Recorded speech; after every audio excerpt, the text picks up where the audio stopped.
नमस्कार, आज आपण आहोत इचलकरंजीमध्ये आपल्यासोबत आहेत रिक्षा संघटनेचे काही लोक.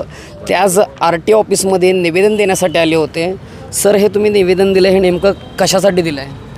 आज आम्ही महाराष्ट्र रिक्षा चालक संघटना इचलकरंजी शहर सर्व पदाधिकारी आणि रिक्षा चालक मालक आम्ही माननीय परिवहन उपप्रादेशिक परिवहन खातं इचलकरंजी माननीय विजय इंगोले साहेब यांना आम्ही निवेदन रिक्षा संघटनेच्या वतीने दिलं.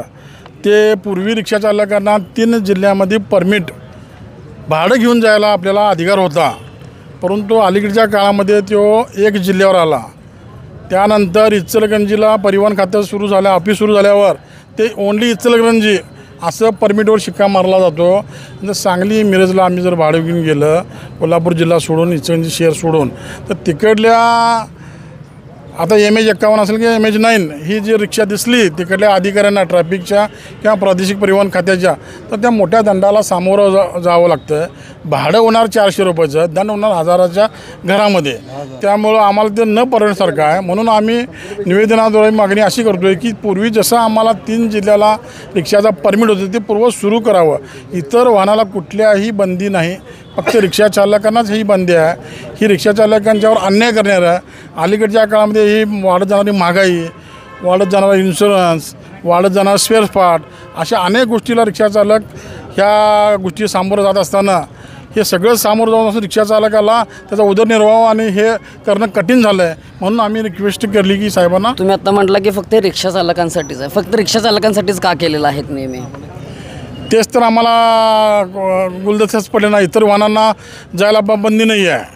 इतर वाहनांना अडचण कुठल्या जिल्ह्यामध्ये होत नाही, आमचीच का अडचण त्यांना होते.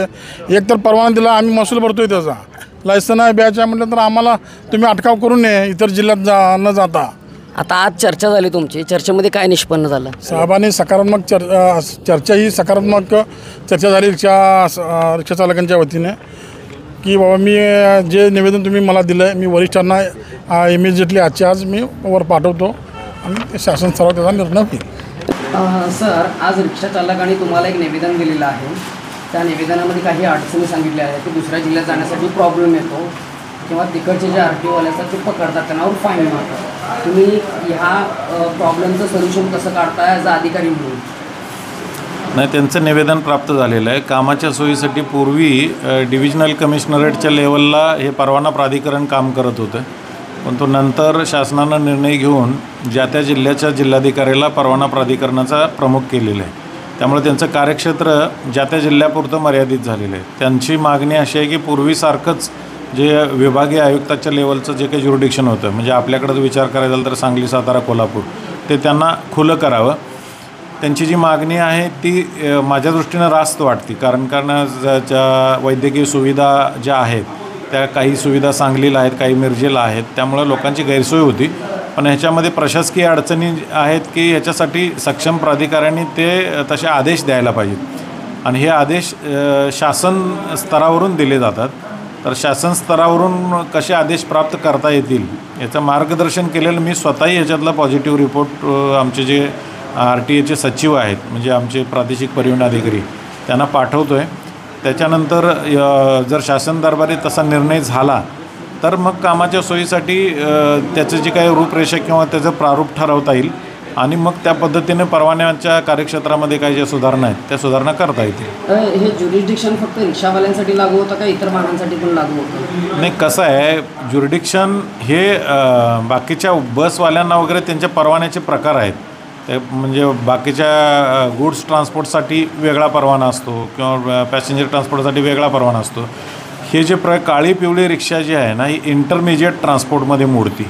त्याच्यामुळं इंटरमिजिएट ट्रान्सपोर्टसाठी एक वेगळी संज्ञा आहे, म्हणजे स्थानिक लोकांना रोजगार पुरवावा यासाठी निर्माण केलेली आहे. त्यामुळे हा प्रश्न शक्यतो ह्या काळ्या पिवळ्या रिक्षा ज्या आहेत किंवा काळ्या पिवळ्या टॅक्सी ज्या जे मीटर टॅक्सी आहेत त्यांना येतो. बाकीच्या परवानाधारकांना त्याचा प्रश्न येत नाही.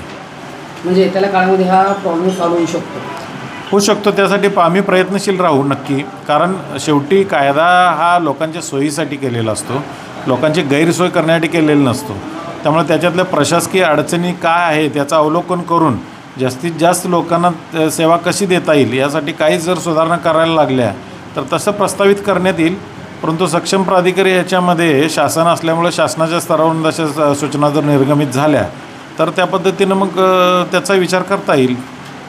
नक्कीच आर टी ऑफिसमधनं एक चांगला रिस्पॉन्स यांना मिळालेला, पॉझिटिव्ह रिस्पॉन्स मिळालेला आहे. बघूया येत्या काळामध्ये रिक्षाचालकांचे प्रॉब्लेम जे काय असतील ते हे सरकार सोडवतं का. इचलकरंजीहून प्रवीण हांडे, पाहत रहा वायरलेस मराठी. धन्यवाद.